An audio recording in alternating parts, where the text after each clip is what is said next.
concerning, as Thomas Merton called it, the spiritual genius of the American indigenous peoples. Join us in aspirational solidarity with indigenous traditions of religious imagination and their longings for the holy. It's a chance to learn another sacred way to live, the only lives we'll ever live in these temporary bodies.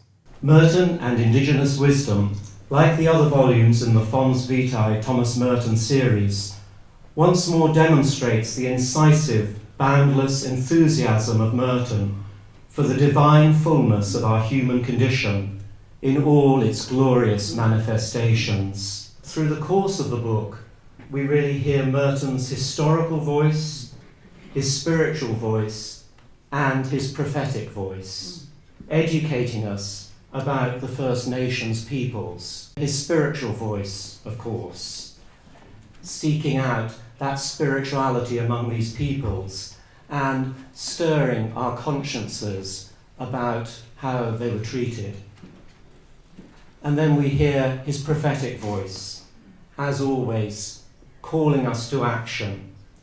In particular, I think, in our current age, reminding us of our relationship to Mother Earth, which was something that was so central to these indigenous peoples. Merton's correspondence with poets, activists, anthropologists, and historians familiar with and sensitive to the plight of indigenous peoples stoked the flames of Merton's prophetic ire against the unjust and inhumane treatment of indigenous peoples and their natural habitats. These dialogues contributed to his sympathetic understanding of the many cultural and spiritual riches of native peoples, to which most European immigrants and subsequent Americans had been blind and deaf.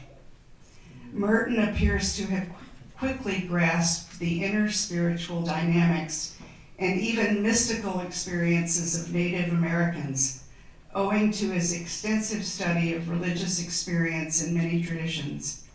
His own experiences and his widening understanding of the meaning and manifestations of natural contemplation bolstered his awareness of the immanent presence and creativity of the divine in the natural world.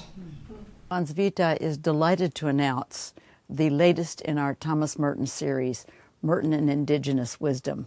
This wonderful book has just come out, and I know you're going to enjoy it as much as you've enjoyed all the others in the series.